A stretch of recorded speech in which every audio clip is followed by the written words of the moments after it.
Welcome back, everyone. This week, I'm going to try to do something new and give you some insight into my researching process and how I think in real time. Now, what I'm getting ready to do, I've largely in part have done for the last hour, and I was going to show you what I was doing, but I just wanted to start from scratch. So we're going to start from scratch. You're going to see me research things in real time. You can see all my window folders up at the top of the screen. Most of those are irrelevant or have nothing to do, well, they're all irrelevant to what we're doing except the one that's up currently. I deleted all the other windows, so I hope I can find them. With that said, here we are. Let's start at square one.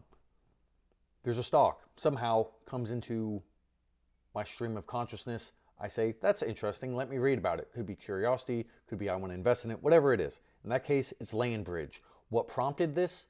Well, I heard about LandBridge a few months ago and didn't give it any mind. And then I was listening to, oh boy, what was I listening to? I was listening to a podcast, I can't think of it right now.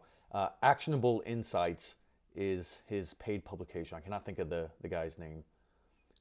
Nonetheless, he said, I don't know, he was talking and said something about West Texas as a, I don't know, AI player or something like that.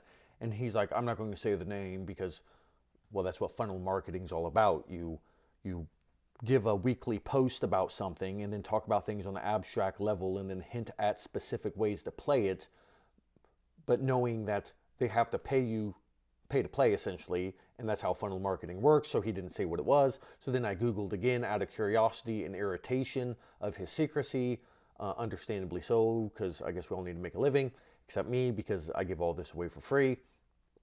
That I looked it up and I found it, and well, I'm pretty sure I found it, and that answer is LandBridge. That's how I got here. So, well, that's not how I got here. So, okay, LandBridge.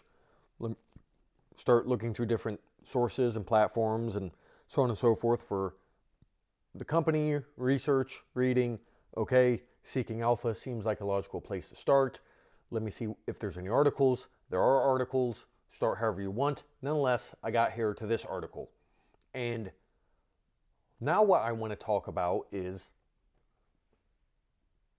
the comment section in these articles are worth as much as the articles themselves. I used to be the guy who would dismiss the comments to an article, but I was a fool to do that. The amount of thought-provoking questions in the comment sections, the amount of mental retardation in the sections, because there's something beautiful about really stupid people, and that is sometimes they will ask you something so stupid that you will not have an answer for it, which is an interesting dynamic, because if it's so stupid, you should easily be able to address it. And yet here you'll find yourself unable to. They're just ask something out of left field because, well, their minds don't work right. And in some sense, that kind of stupidity is a sort of creativity, let's say, that you can then utilize for yourself to go find answers. And then you can also manufacture indignation and feel good about yourself if you want. But nonetheless, I'm going to skip this article and we're going to go down to the comment section. And seemingly I can't teach without talking crap, so whether that's a fluke or a flaw, or a feature or a flaw, forgive me. Okay, here we are, comment section. So this is what we're going to do. We're going to start reading the comments. There's 134. I can't imagine we'll get through all of those. This will be a 5-hour video. So let's just start going through them and then start clicking on some screens and researching stuff. So here we have, Leo, please provide your thoughts on the potential for the stock now that it's at $64 and has dropped around 16% over the past week.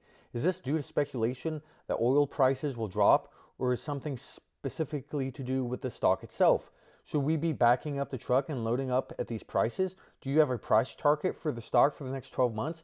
Thanks for the excellent article and your valuable perspective on the stock. GLTA. Okay, well, that's a more likely than not, the exception does not disprove the rule. That is somebody who's trying to not invest for themselves. They're just riding on the coattails of others. Now, he could respect Leo's opinion on the matter, blah, blah, blah. I'm just telling you, do you have a price? Like, what's your price target? And why do you think it's dropped? And is that a loaded and leading question? Or are you ignorant of other dynamics at play? And by the way, I'm an ignorant person. If it wasn't for Twitter, my gosh, I would be so handicapped in what I've learned over the years. I would be much dumber than what I am. So I do the same, but not in such a needy kind of way. So this individual says, Leo is the expert and I really know very little about it, but in case Leo misses your question, I think that the stock has been under some pressure because of the lockup. So this is our first search. I love this. Let's try this again. I think that the stock has been under some pressure because of the lockup period expiring. Profit taking may be part of it as well. Just my guess. Now remember that lockup. We're going to get into that in a moment. So then, let me see so will be rich. Oh, that's clever. Didn't appreciate that till I read it out loud. So we have Leo, the author, expert on the matter. Leo replies to will be rich with his questionings of, I am very upbeat. LB is selling off because it became overhyped in recent weeks after steep increases. Weak hands tend to sell. This has nothing to do with oil fundamentals or the company.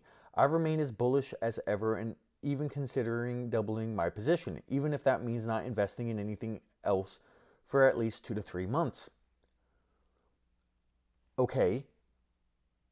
That did not address the question about the lockup. You could say that it implicitly did. Okay. Remember the lockup. We're going to get to the lockup. What is or was, then we have this question. What is or was the exact lockup expiration date? Someone else asks. And then Will Be Rich says, thanks, my thoughts exactly. Some very short-sighted people out there. We will profit from their impatience and foolishness. Okay, then if those were his thoughts exactly, then wouldn't he have said, do you think it's selling off because of weak hands and because it's overhyped in recent weeks? That's what he would have asked. If that's what he thought, that's what he would have asked. Because most people are seeking validation in their questions. So, you're going to ask the question that you think. That's how leading questions work. And so I don't think he thought that. That was that emotional security and validation he was looking for. I don't think he thought that at all. So here we go again. Next quote. In general, it's something we need to get used to. LB is volatile. That's Landbridge. Is volatile. I have been through at least 3 major corrections already. It's fallen like 17. Well, here we go. Let's search. Here we go. LB stock year to date IPO'd in June 28th. So we had we'll call that 13% correction in mid-July. Then we had a 21% correction in mid-August to early September. Then 8% in late September.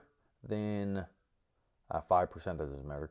And then in November 8, 16% correction, and we are currently in a 21% correction. So exit out of that because I'm not going to reference that again. So, because otherwise these windows can really start piling up. So, I guess that has been volatile with 3 major corrections. So, anything over 10% seemingly. So, here we go. We have another question about the lockup. What is exact IPO specified lockup expiration date? Please. Now, what you'll know is people will ask questions. Okay, everybody wants to sound like some expert matter or lead you on that way, but what you'll see in these comment sections is people ask questions, and nobody will answer the question. And what that means is, well, they don't know. That's how that generally works with people. Or people feel a propensity to answer a question by giving you a non-answer because they feel obligated for one reason or the other. So, yet again, IPO question. Just buying opportunities. Buy low, sell high has worked for me quite well over the years. Oh, okay. You've got, oh, here we go. You've got a premium membership, so why not look it up? That's in reference to asking for the lockup period. Okay, why not look it up? This is beautiful right here. So you've got a premium membership, why not look it up? And then he posts a link. And then that individual responds back with saying, thanks, Dunk, but since asked and linked 20 plus pages of fine print, not including the IPO prospectors? Oh boy. I'll tell you, he meant prospectus. I'll tell you why, I presume at least. I'll tell you why. Hold up. Thanks, Dunk, but since asked and linked 20 plus pages of fine print, not including the IPO prospect, I'll tell you why. Tell you why what? That's not grammatically correct, I don't believe. And the misspellings and errors. Anyway, premium member, yes. Time to waste, no. That is why we pay Seeking Alpha, investment lawyers, and analysts. Not analysts. No, they're analysts, and I might have to agree with that. That's a Freudian slip right there. Analysts, the big bucks. So unless it's an insider secret, I'll assume the LB lockup period to be 180 days and thus an open on Xmas treat. Convince me otherwise. Oh boy. So let's do this. IPO unlock. Where is it? How do you find it? Well, you might look in the prospector, as he noted. So let's go and type in. Now, how do you know this? You just know what I'm getting ready to say. So Land Bridge S1 filing. So we have sec.gov, S1 filing for Land Bridge. We have this. And then oftentimes the S1 that they link you to is not the first S1, so that can make things tricky. So this says right here, May, highlighting it in this tiny print, May 31st, 2024. So you'd be like, okay, what if lockup's 180 days? What was the date? May 31st. May 31st. You might say, when is 180 days after May 31st, 2024?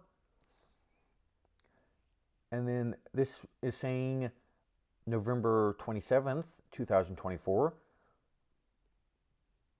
And then sometimes you'll get other answers too.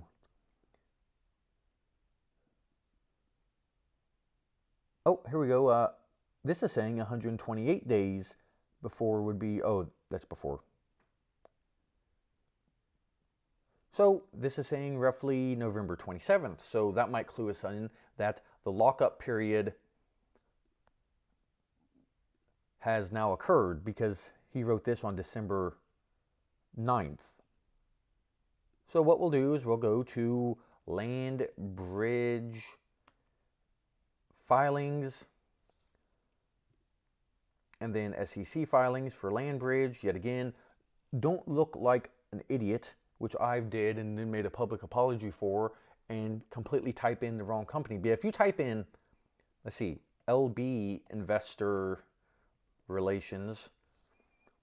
Oh, well, earlier, oh yes, this LB Foster keeps coming up. I don't know who they are, but that's the error I made. LB Foster was the first link. I clicked on it, and then that was a whole thing. So don't be that guy. So Land Bridge filings, SEC filings at Landsbridge Co. We see Land Bridge in the upper left corner. I already did this, so we'll just fast forward. So I'm looking for S1, filing type. Yeah, filing type in this column, all kinds of filing types. So I already know where it's at. So at the bottom of this screen, you will see S1 in the filing type column here at the very bottom on 5/31/2024. But that's not the final prospectus. So you just scroll up, S1A, S1A, S1A, blah, blah, blah, blah, blah. And then this is it, because I already looked this up. Because, okay, S1A, so then you go to number 5, there's all threes, and then number 4, there's no more S1As. So here we are, click on the PDF, And then you have now the PDF. You have 343 pages to go through. And you got to find the date, June 26th, at the very top here, highlight it in blue that you won't be able to see.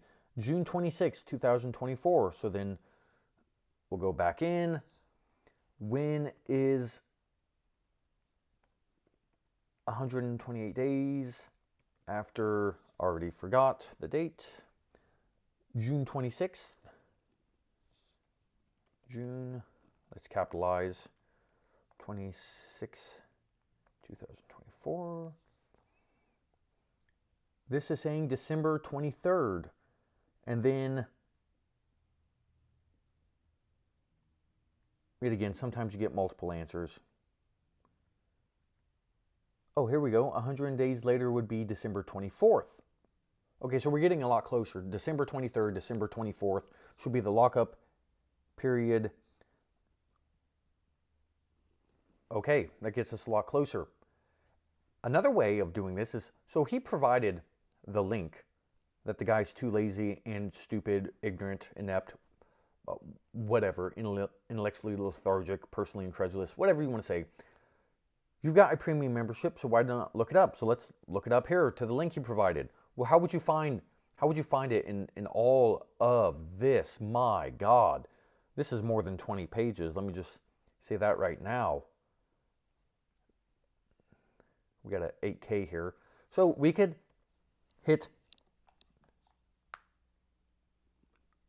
find, and the phone, by the way, has a function. I don't have my phone. This is how I actually initially looked it up. But you can click on it and then type in lock. And then you see the very first highlighted orange thing says lockup. Okay, well, now that we know we got the dash, we can hit dash up, because so we have 68 options. If we don't do that, we have 83 options. So it narrows it down. And then if we know 180 days, we could also try that, as most lockups are 180 days. And that really constrains it, because that's only 3 options. So what we have?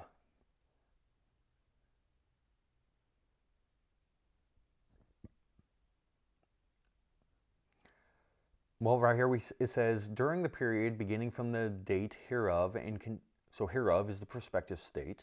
During the period, that's the June 26th, during the period beginning from the date hereof and continuing to and include the date 180 days after the date of the prospectus, the lockup period, not to offer, sell, contract to sell, pledge, grant, blah, blah, blah, blah, blah. Okay. So that means 100 days after June 26th. And then similar stuff, and then lock up. We have 68 options, and some of these, I'm just trying to not read all this out loud, but of course that also creates awkward airtime. So that might be the same. Yeah, that's the one that we looked up for. This says 180. So this is the same one, lockup period. There's multiple options. Lockup. You get the point. Form of lockup agreement. Here we go. Lockup agreement. And then read the lockup agreement. But we can get a general understanding to satisfy ourselves well enough to know. I can't recall if we've read it yet, but some people say that the lockup period's already expired in these comment sections. So that's how we find out. That's how we find the lockup period. So that wasn't hard. You would literally click the link, Command F if you have an Apple, and then, or the little 3 dots in the upper right screen of a phone, and then you find in page and type in lock or lock-up up and find it, and then you'll have to scroll up to the top of the screen or the beginning of the prospectus to find the date and type into Google how many days or what's the date 180 days after this date, and it takes a minute if you're not explaining it out loud. All right, so more comments. So seemingly we got that resolved. December 23rd, December 24th, clearly December 24th and 25th, the markets will be closed, and so if it's the 23rd, then you could have some low volume, high selling, theoretically. Okay, whatever. Next comment. Even at 40 times earnings, which seems something drug-induced, I have added twice in the last 2 weeks. What is your answer, Leo, to Trapping Value's latest take on TPL and LB? I'm ready to move on the lockup expiration, but one should be cognizant that this year's sell downs from the $17 crew do not necessarily mean they need, want to, or have to execute this year. They can kick the can to their own advantage later. However, I agree between energy getting slammed recently from Trump tariff fears and low commodity prices and lockup uncertainty weakness, weak hands are trembling. And then Leo, the author, says that was a horrible take, presumably about the Trapping Value article written. As he clearly does not understand the value of their land, I'm also looking to buy much more. Then Leo says, also 40 times earnings is not even a lot for a company with ultra high margins. Almost every penny of earnings goes to shareholders eventually. Now, you have to take with a grain of salt. Is it actually trading at 40 times earnings? And there's multiple ways you can do that.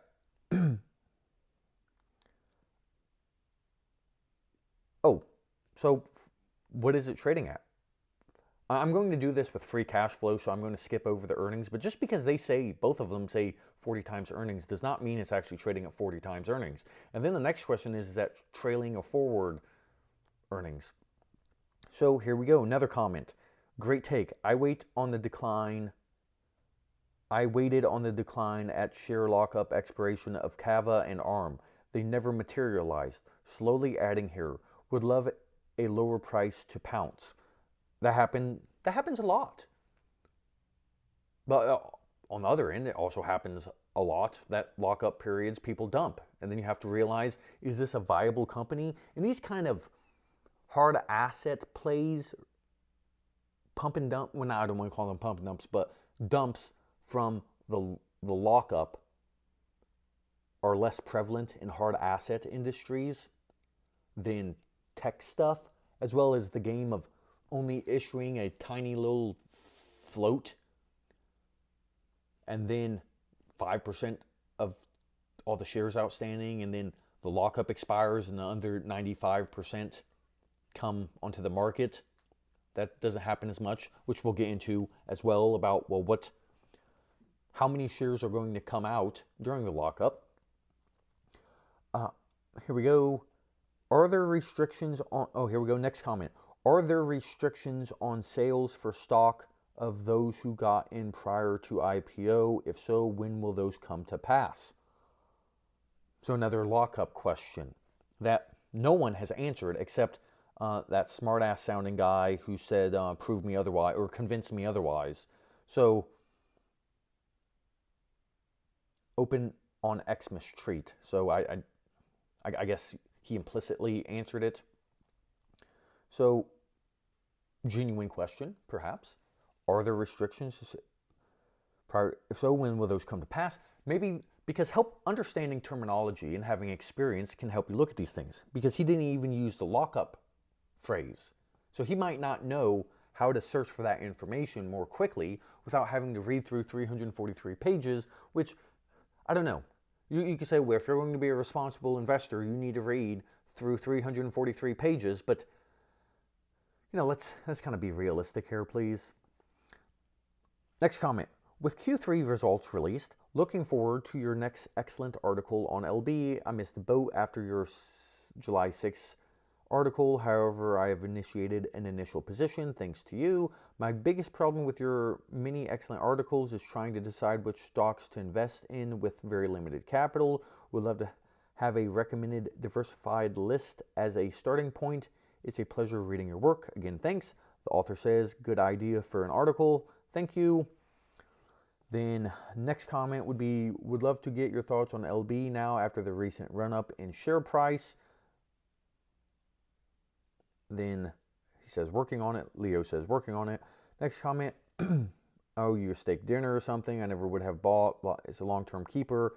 Blah, blah, blah. Don't really care about that comment. I cannot believe how fast it is rising. Thanks. Article coming tomorrow. That was Leo, the author. Oh, here we go. Comment. Hi, Leo. Given most of revenue is indirectly tied to oil E&P, I came across this article on how Permian production is near peak. What are your thoughts on the potential impact of this on LB's future revenue if the data centers and other streams of revenue won't pan out as expected?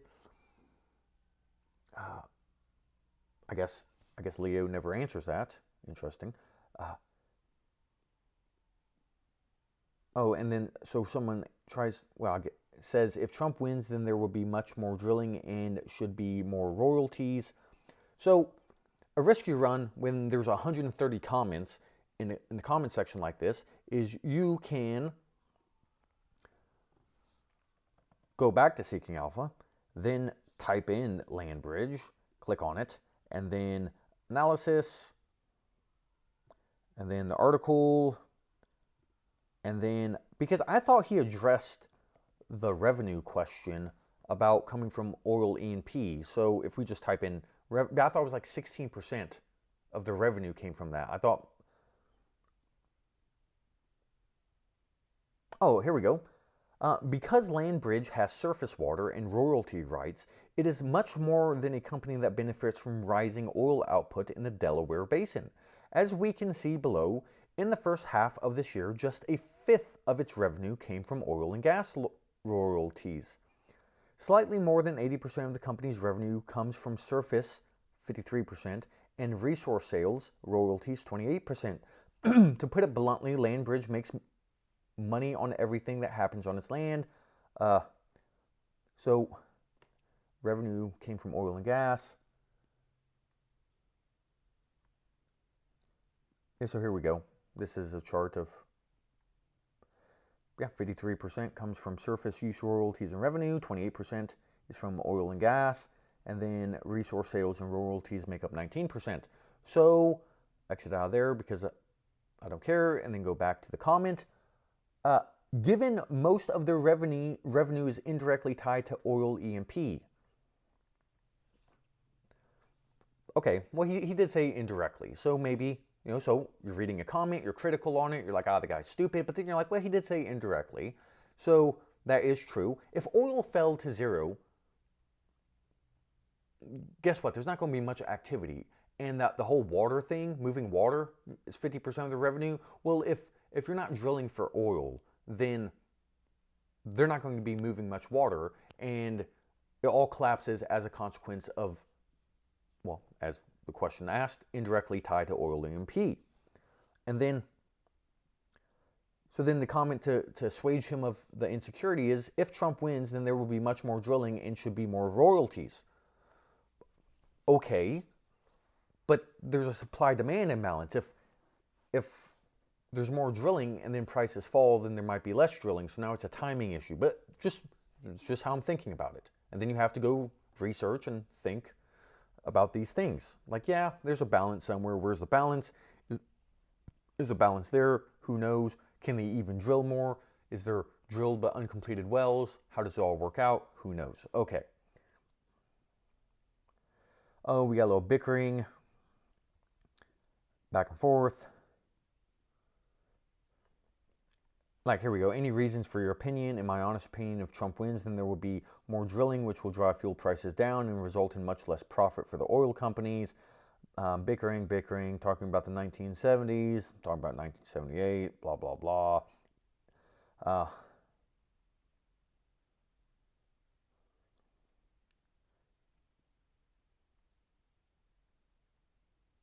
Oh, here's a person asking for other royalty-based business. Okay.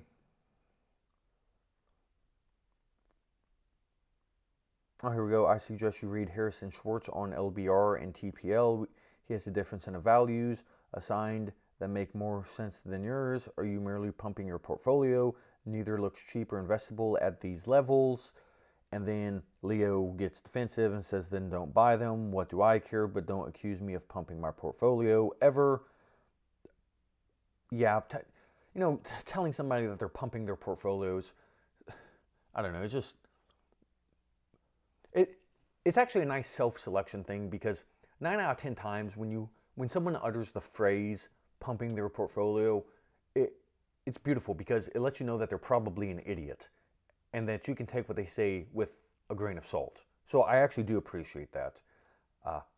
unless this is a rare exception. But I don't know or care about this person well enough to find that out. I could click on them. Let me see.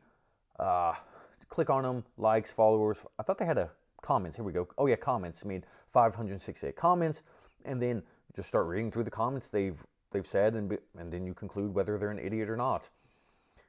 Oh crap! And then that's what happens when you do that. So that's the error. So I should have opened up another Seeking Alpha page. So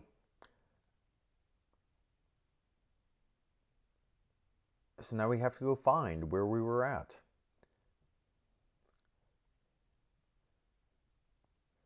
So, oh boy, go have a drink of tea or something while I find my spot. This is the correct article, is it not? So this is the fun thing of losing your spot. Correct author, Leo, October. He only wrote one in October. Comments, please provide your... Oh my God.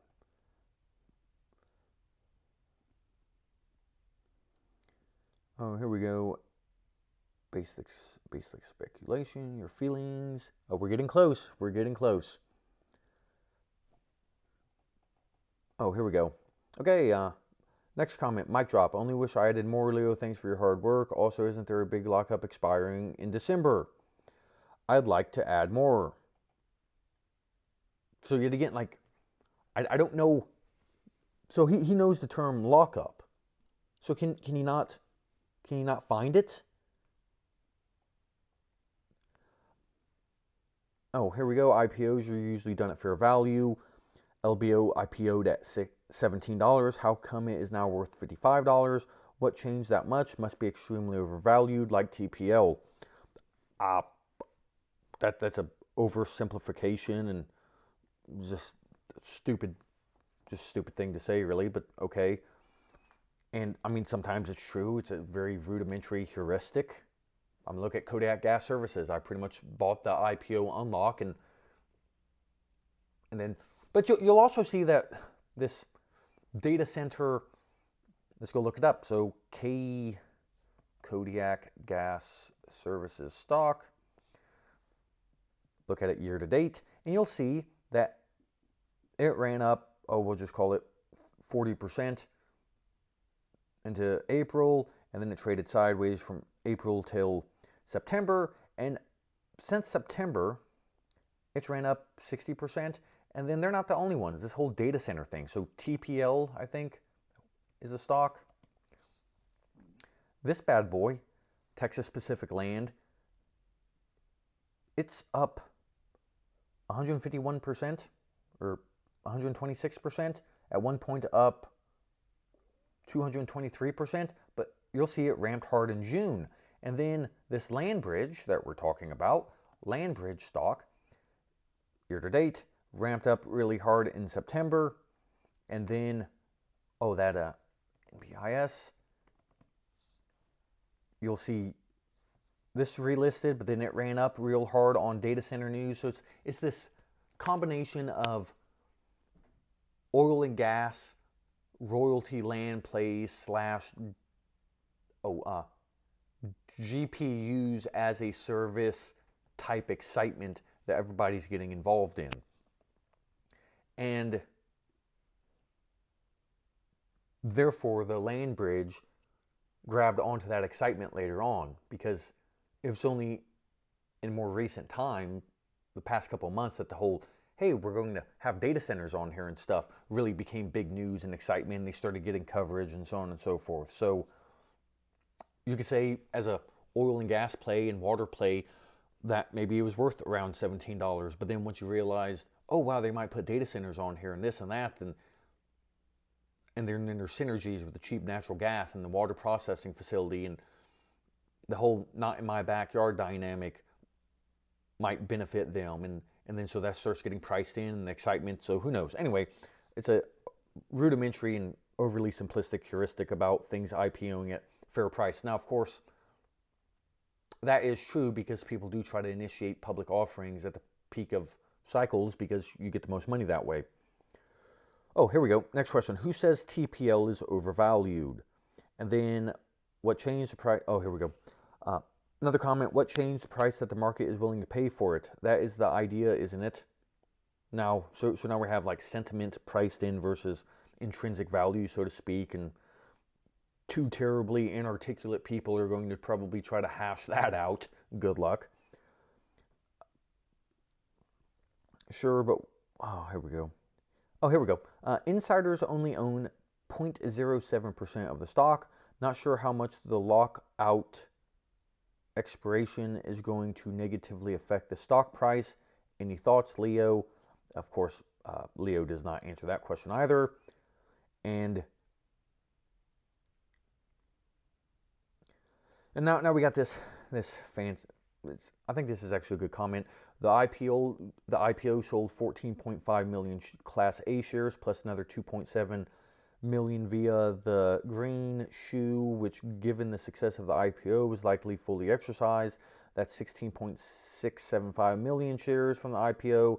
Concurrently, they sold 0.75 million shares in a private placement. Those are locked up until December, so that's a total of 17.42 million Class A shares out there. So by my math, the 750,000 sold via the private placement, presumably to insiders and subject to the lock-up amount to 4.3% of the company. Everyone can draw their own conclusions as the impact of the share price of lock-up expiration. There's also the Class B shares, which gives only voting rights. I'm not a fan of these as a Class A shareholders, since they effectively make my voting rights meaningless, but what can you do? There is an incentive compensation scheme, which I haven't had the time to dive into, but it doesn't look like it involves a stock-based compensation, but rather cash payouts based on some performance metrics. I'm sure it's fairly lucrative. Finally, there are various related party transactions, WaterBridge and others. I think management is aligned with shareholders, but I'm not certain. Finally, there is the debt. I like the company and the narrative. I like the fact that Horizon Kinetics owns a big chunk of the stock. I'm adding small amounts on price declines and am waiting on the coming earnings release and expiration of lockup in December to make a decision on whether to get more seriously involved. That said, it shouldn't trade anywhere near the multiple of TPL, which has been around for longer than any of us have been alive, has no debt, and once Murray Stahl cleans out house at the November meeting, fully aligned management and board of directors. Okay, that was a great comment. Now, of course, you have to trust but verify those things, but nonetheless, and we could do that, and will. Helpful comment. Oh, here, thanks for the important information. Next comment. Helpful comments. I got involved too late, and I missed the big run up, i.e. I'm 10 to 20% depending on my account. I don't have a lot of money invested. I'm diversified so that if any one stock went to zero, I might shed a tear, but that would be it. Oh, okay. Thanks for commenting, I suppose. Great comment, thank you. Excellent call by you. I did my own research, which included your earlier article. No brainer. Wow, what a pick. Exceeded my expectations. Excellent follow-up article. Thank you. I am not bullish on D. They shouldn't have ditched their nat gas business. Is that Dominion? Anyway, I highly appreciate your kind words. Certainly, there's something I'm looking for here that I wanted to get at, besides the free cash flow multiple comment. Certainly understand the bullishness here, and kudos to anyone who got in around $23 to $25. I also get the whole buy right and hold tight argument too. However, oh, here we go. However, I think the valuation is really stretched here. On trailing numbers, it trades at 60 times free cash flow. I don't know what next year's free cash flow will be, but I'll guess around $1 to $1.25 a share, or 40 to 50 times. These types of businesses should trade at higher multiples. I just don't think it should be that high. This is what we're going to be looking up next, is this free cash flow multiple he speaks of. Anyways, I have this on the watch list and would certainly purchase some at a much lower valuation. The entire market is overvalued and this has run up quite a bit. A little patience should be well served here. Someone says, I agree. There is a lot of over speculation in the stock market. I reduced to a smaller holding for cash. I thought there was somebody who said something about that free cash flow. Rational perspective, wild ride higher. We are gently trimming, blah, blah, blah. People, humble bragging about how they're managing their potential so well and made so much money. Oh, here we go. Why count the B shares? They have no economic rights, only voting. I think that was to the JB56. this big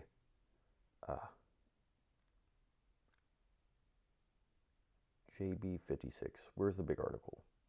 JB56. Okay, so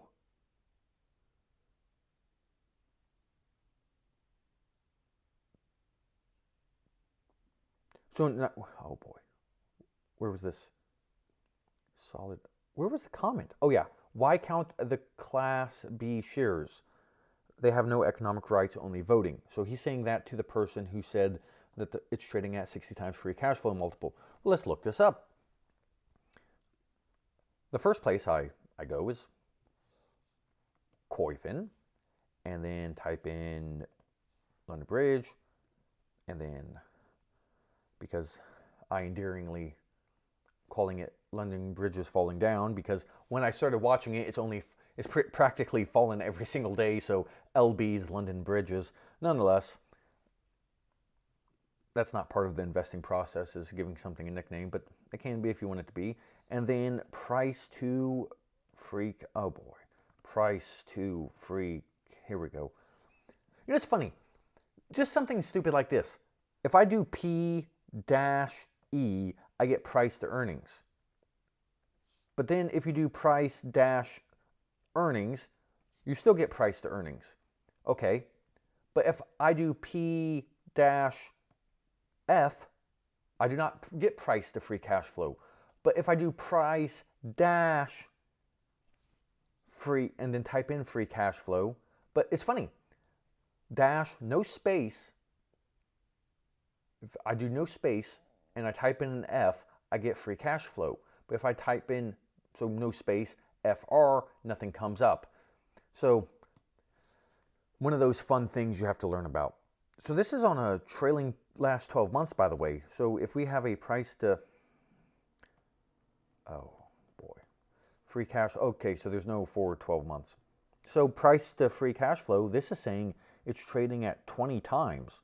So now we have a massive disparity. Now, Koyfin has been massively wrong multiple times before, so I wouldn't be surprised if it is again. So then we could go to Seeking Alpha, open a new page, and have our land bridge, and then what, valuation? I think it's in valuation. I don't think they have a free cash flow. No, they got funds from operation, adjusted funds from operation. Now recall it's a royalty company to some extent, large part. So then how do you value those? So that's important to remember too. I see people valuing, I just read an article about someone valuing, Kodiak Gas Services with price to earnings. It's like, oh, okay. Like, tell me you don't know what you're doing without telling me you don't know what you're doing.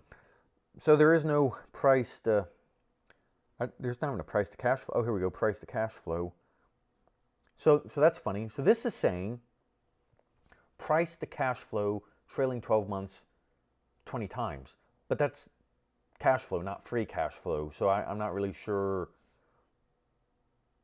what's going on here. I mean, people are wrong. So then, okay, what do?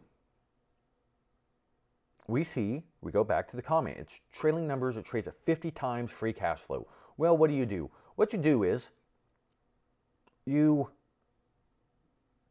first of all, look at that article, see when it's written. October 16th. So you have to find the stock price and the market cap. Koyfin does seem to be good enough for that. So market cap, October 16th is here.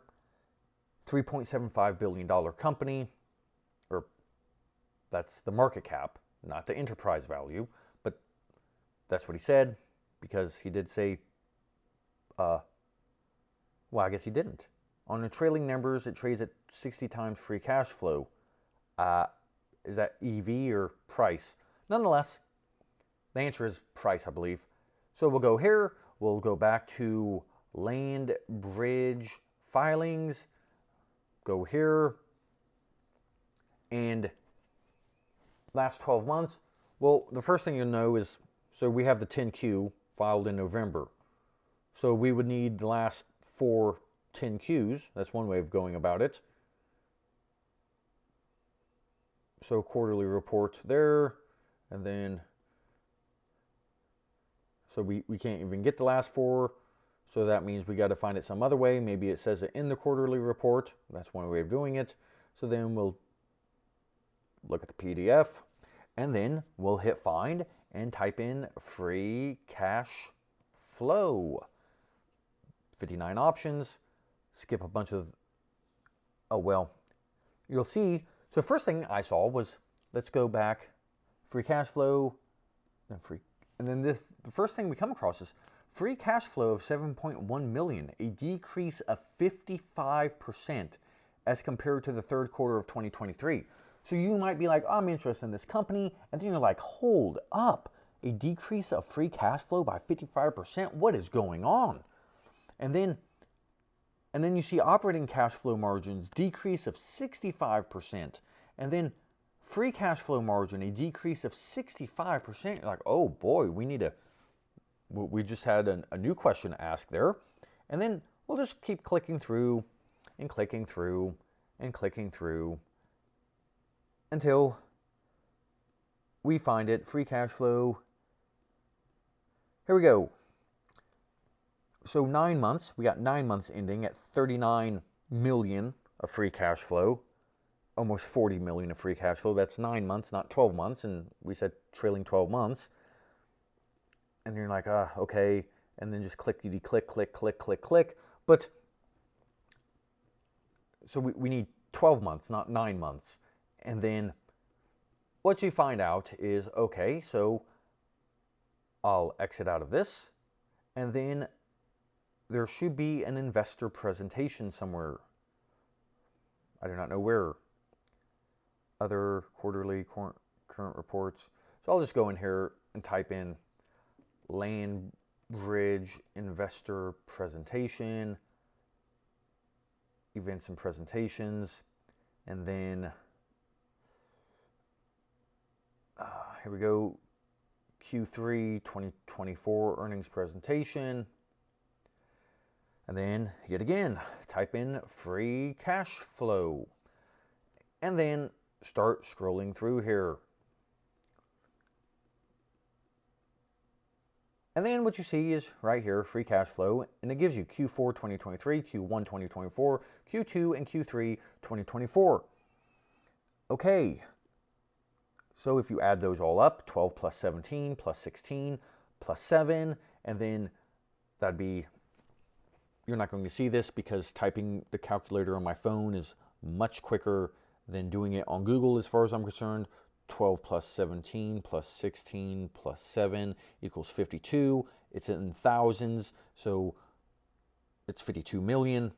Or this would actually be, well, it doesn't, oh, in millions. Yeah, here we go. So that's 52 million. So a 3.75, a 3 billion 750 million market cap divided by 52 million is 72 times price to free cash flow. Now, I saw somewhere, okay, so then I'm like, okay, what's going on? Why is the free cash flow, why did it drop so hard in Q3? And now I do know because they've IPO'd, so there's probably IPO costs. But we'll go to Seeking Alpha, and then we'll go to LandBridge, and then we'll go to transcripts, and then we'll go to the earnings call transcript. There's other ways to do this, but this is an option. And then yet again, we'll type in free cash flow. And then, what we got here? We generated free cash flow of approximately 7.1 million and free cash flow margins of 25%. The sequential decrease in free cash flow is attributable to an 11.1 million impact from non-recurring IPO-related expenses and lease termination costs. Longer term, we continue to expect substantial free cash flow and free cash flow margins around 70%. Okay, so they took an $11 million hit, which is why they only had 7 million of free cash flow, which is to say they would have had 18 million for the quarter. So 18 million, if we look at this chart, we had 12 million, 17 million, 16 million, and instead of the 7, it would actually be 18 million. That would look a lot better.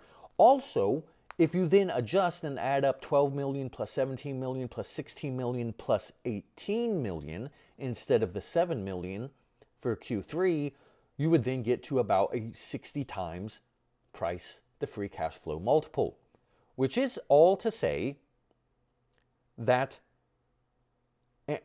and if you don't want to trust that, the prospectus, let's see if we can find it. The prospectus,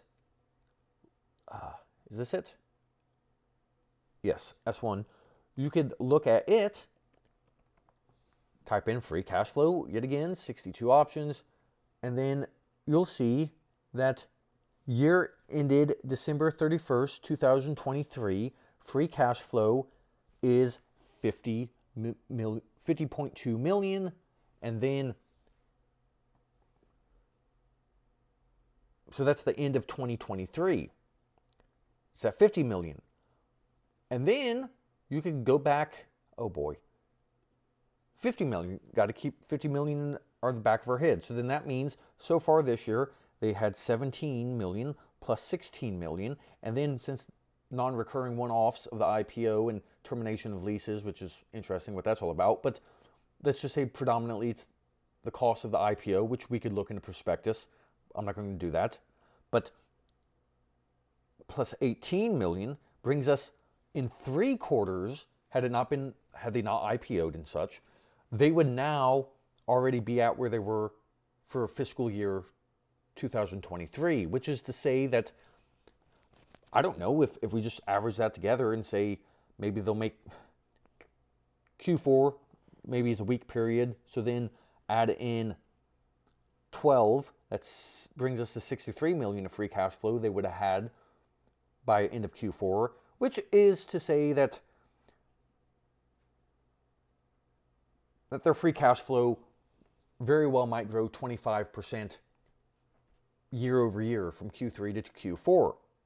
So then you might say, okay, it's trading at 60 times free cash flow. That was correct insofar as he adjusted the free cash flow figures and added back the non-recurring IPO expense. That's a true statement. Okay, because it was kind of shocking when I heard it. I was like, 60 times free cash flow. My God. And then it's like, okay, but seemingly you're paying that for a company that's probably, I'm just making numbers, we won't know until Q4 is reported, for somebody who grew their free cash flow year over year for 25% at least.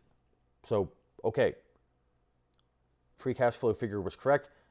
I found that really interesting. That was, I think I stopped here when I decided to make this video. So that's how you figure out the free cash flow. You can go to the S1 filing, like we did. You can be like, okay, what's going on with the free cash flow? Why did it drop sequentially? They'll probably comment on that in the conference call. So we looked for that. Here it is in the conference call. And then they probably have it in the press release with some little addendum, is, some note as to why that is. And then, okay, let's look at the investor presentation to see if it says why. And then I thought it did say why, but I could be mistaken. Because it looks horrible, because free cash flow margin, 71%, 90%, 60%, 25%. So you have to account for that somehow. And then, I don't know. It must. Anyway, so let's go back to the comments. So we've now learned, because I don't think the article, I'll be damned if I'm going to scroll up again. So let's go to Land Bridge analysis article. And I'm sure he probably, I would hope at least, addressed this in his article. A lot of times they have a valuation section. So valuation,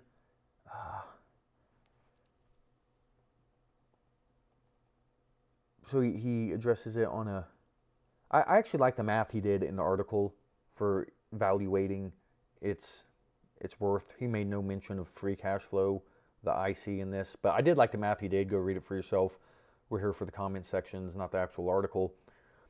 And then, and just to show my researching process in real time, but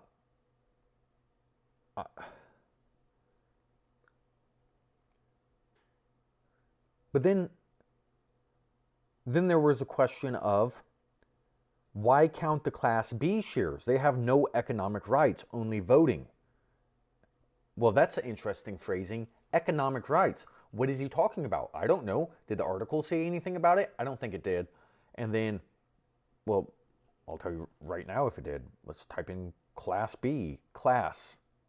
Okay, it didn't say anything about Class B or A shares, which is crucial to know. So then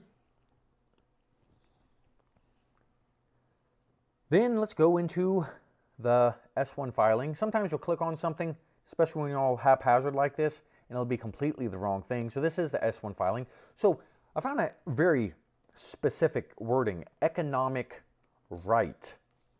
And then sure enough, we get 9 results. And then, because I saw, when I heard, okay, IPO, when I hear IPO unlock, I then think to myself, how many shares are there? So let's do that first, because this is going to be important. You see Class A shares. Oh, here we go. Right here it says LandBridge, the big, I'm circling it, 14.5 million shares, 14,500,000 shares. Like, wow.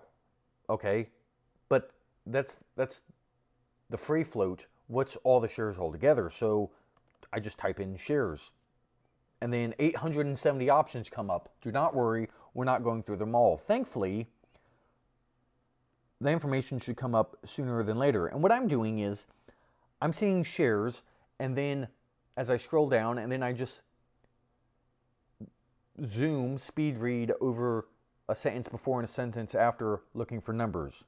And then, let's see, and now that I know there's Class B and Class A terminology, going through. So right here on the 16th option, it says something like, our outstanding Class A shares and Class B shares will represent approximately 20% and 79.9% respectively of the total voting power of our outstanding common shares immediately following this offer, assuming no exercise of the underwriter's option to purchase additional Class A shares, with our affiliates owning approximately 79.9% of such total voting power, blah, blah, blah. So right there, that tells me that 20% of total shares outstanding is what's being IPO'd. So that's not exactly promising. And then I just keep looking, because normally they have a number, and then normally it's within the first 50, so I'm at 30. Let's see if we can find it. And then,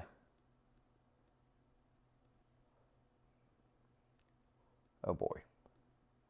Anyway, if you just keep doing this, I'm not going to bore you to death at the risk of already doing so. But normally you can find shares outstanding. Maybe we type in shares.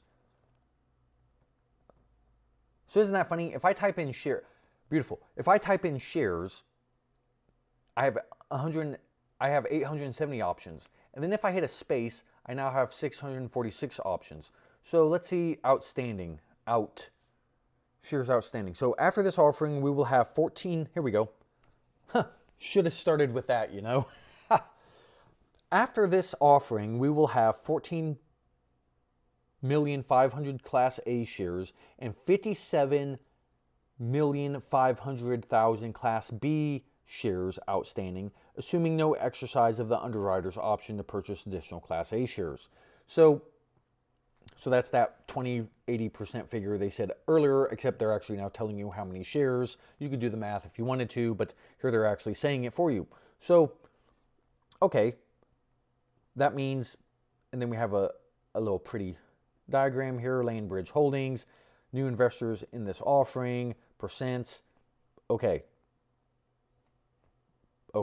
So back to this specific word he used, which was economic rights. So let's go back to our S1 and type in economic right. Because I thought that was an interesting comment that somehow I missed when looking at the share dilution. Because at first I was like, oh boy.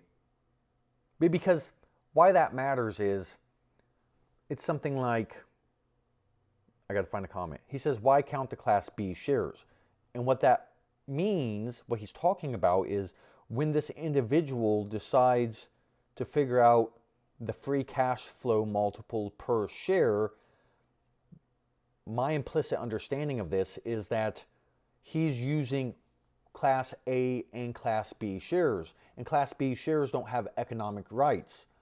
And then, tangentially associated, you then have to ask the question, how can they get economic rights? Can they, oh, there's a word I meant to remember, but can they convert their Class B to Class A? Or, yeah, I think the word is redeem. Redeem for Class A shares. That's another question, but we're still here. He's talking $1.25 per share, and then the individual asks, why count the Class B shares? They don't have economic rights. And then you go to the S1 filing, and then you say, they don't have ultimately what you realize real quick is they don't have economic rights. There's 9 options. You go through them all. LandBridge will issue 14.5 million Class A shares, representing 100% of the economic rights. So it's like for earnings per share basis, or I guess he might be doing, the problem is earnings per share.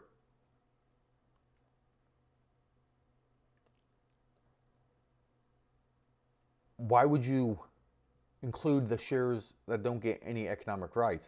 Why would you include that 80% of those that don't really matter? They don't get dividends. I'll just fast forward, but you can read it or do this yourself and type it in and see, because then the next question is, so I typed in conver, because, well, is it conver? Because is it conversion or is the word convert? I don't know. And then first option, there's 31 options. So see, because let me see, I could type in conversion, I get 16 options. But then if I type in convert, I get 14 options. But the convert options will not give me the conversion options. So then altogether, I get 31 options. So you go through those and you start reading and saying, okay, how could they convert? When could they convert? Blah, blah, blah. You start going through them, reading them. I'm not going to, yet again, bore you to death. Ooh, I saw a pretty picture. I'm always a fan of pictures. Look at this. This is completely beside the point. Direct normal solar irradiance. Yeah, they're going to do some solar farm stuff, so at least that's what they plan on using some of the land for, so that's cool. Completely beside the point. I just got distracted there, so my apologies. Okay, so I think that's as far as I made it. I have no idea how long this video has been going. It does not tell me or show me, so I'll just go on a little bit. That's where I stopped reading before I made this video and said, let's do this together. Oh, so why count the Class B shares? No economic rights, only voting rights. So that got you to look at something that you alternatively might have missed. Solid work. What's your opinion on the massive stock-based compensation in the last 10Q? Could you please elaborate on that a bit? And then the response was related to the IPO. Okay, how are they going to take out such high amounts every year, quarter? In the case the whole investment case wouldn't work out, I'd argue. And then he says, no, they will grow the per share value of LandBridge. They want to become like TPL. And then, as I recall, PLTR had the same concerns by many. While I was nervous, I kept the faith. I just can't say I really see them doing much with stock-based compensation. But then yet again, is this no, this is the article. So let's look at the transcript again. And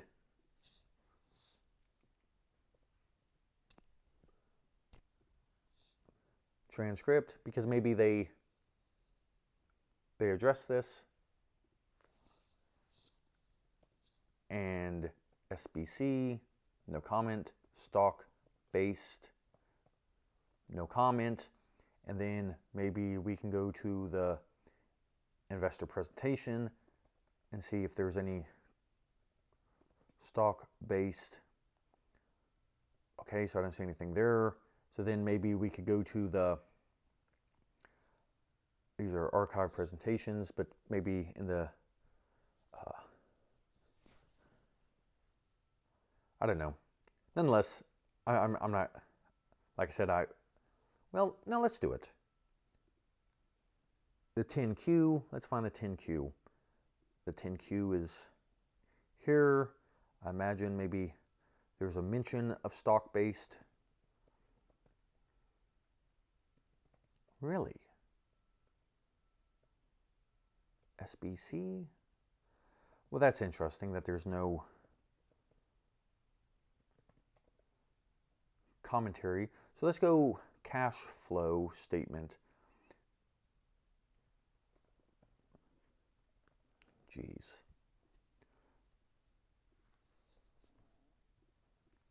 So if we scroll down, scroll, free cash flow. But normally share-based. Yes, this has fooled me about 1,000,000 times. You think I would have learned by now. Here we go.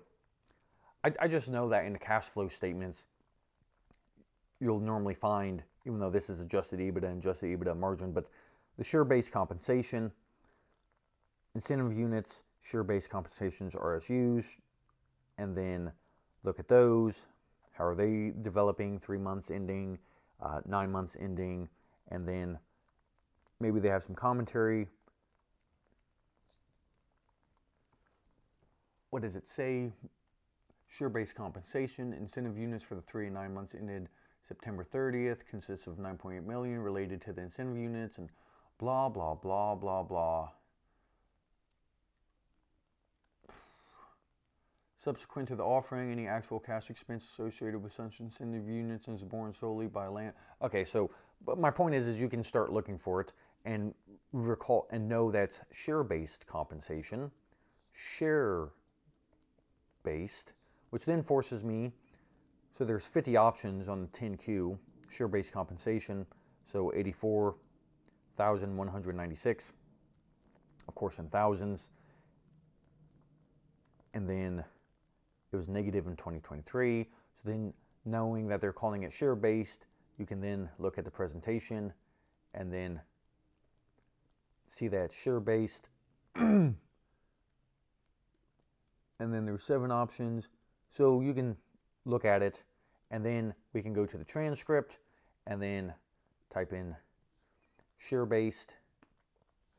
There's three options for share with blah, blah, blah. So nothing there. Okay, that's fine. And then on with the comments. Referencing PLTR because people are concerned with share-based compensation. Yet again, these kind of hard asset things. And maybe you could go look at TPL, which would be the closest peer, and then see how they do with share-based compensation and see if that's a concern. Oh, here we go. According to Microsoft's AI, the lock-in, here we go. October 15th, 2024, this comment. According to Microsoft's AI, the lock-in expires today. October 15th, 2024. Could be some selling the rest of this week. I wish I had thoughts to ask myself, what? I wish I had thought to ask myself that question a little earlier. Okay, I think that's wrong. And then this individual says, thank you, Sam, but maybe I'm mistaken when I thought Leo had mentioned in another land bridge write-up the expiration was to be in December sometime 2024. I read so many financials articles, I can be very wrong here, however. So that's funny. It's like, all you had to do, I read so many financial articles, I could be very wrong here, however. I asked below, but Leo said, I'll look into that. So maybe I read it in a commentator thread instead of LB here on LA. SA, Leo, did you reconfirm or am I out to lunch on my dates? And then Sam12 says, fair disclosure, I use an AI search to get my answer. They aren't always correct. I didn't want to spend half an hour looking it up. Remember earlier how I said a minute? Half an hour. That's how incompetent, or I don't want to be mean about it. That's how ignorant. Like the reason I call them incompetent is that they're not trying, probably.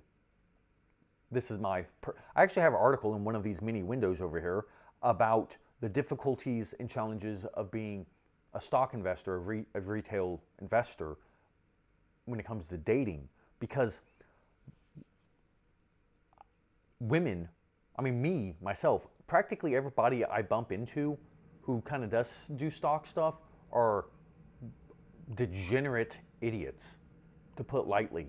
So then when women meet these degenerate idiots who do stock stuff, and so then they bump into me, and there's just the burden of proof which is put on my shoulders to prove my innocence because I'm guilty of being an idiot by association of participating in stocks as a retail investor is a lot. And it's because of people like this. I didn't want to spend half an hour looking it up, and Microsoft's AI that comes with Edge browser had a ready answer, right? People rather have some ready answer that might or might not be wrong than spend 30 minutes. Okay. Oh, here we go. The lockup expiration is 12/25/24, which I find interesting how they're getting 12/25. Because I got 12/23, and I don't know.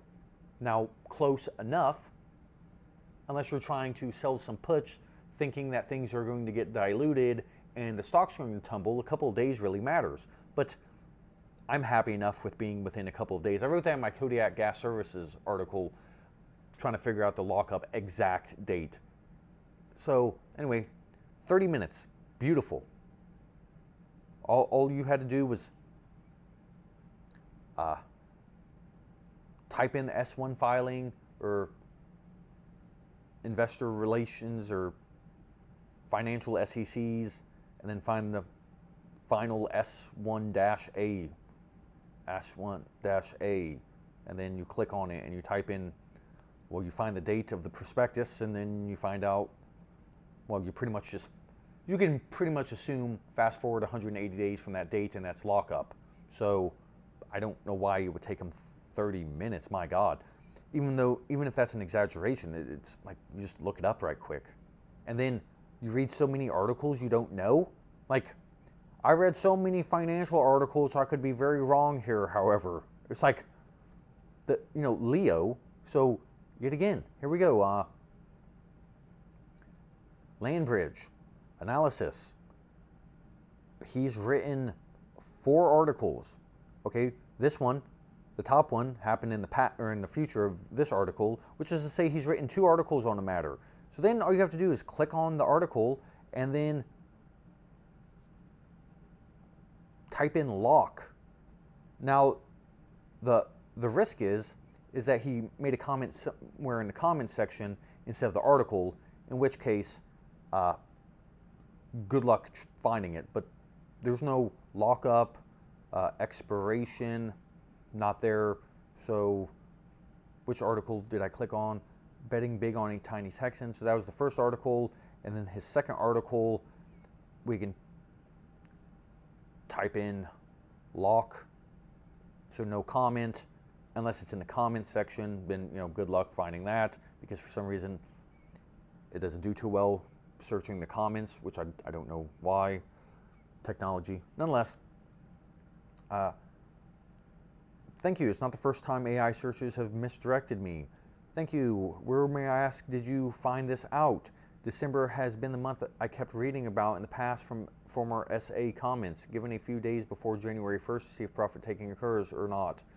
Good lesson on blindly trusting AI. Who said AI would obviate the need to fact check. All of the information out there today was produced by people, and there's a lot of bad info posing as fact. Is there anything that's 100% trustworthy in the world? Yes. Would obviate the need to fact check. Who said AI would obviate the need to fact check? Very good question, but that's what people do. And then, of course, we have some nonchalant BS answer like, I'm always learning. Occasionally I get things really right, sometimes not so right. Well, like he said, he didn't want to spend 30 minutes, so he just pulled some shit out of his ass and called it good.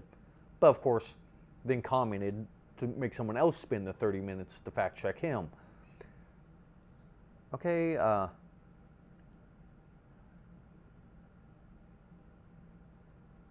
don't know.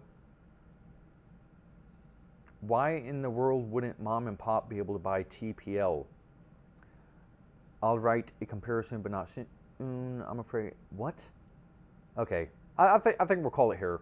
I kind of got the free cash flow, the price to free cash flow multiple I wanted to address, and then I also wanted to predominantly address the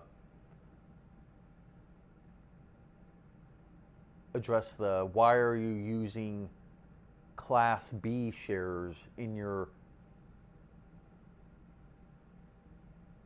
share per free cash flow multiple dynamic. And then we looked those up, we saw that. Also, the third thing I wanted to address, seemingly I'm doing this in odd order, is the third thing I wanted to address was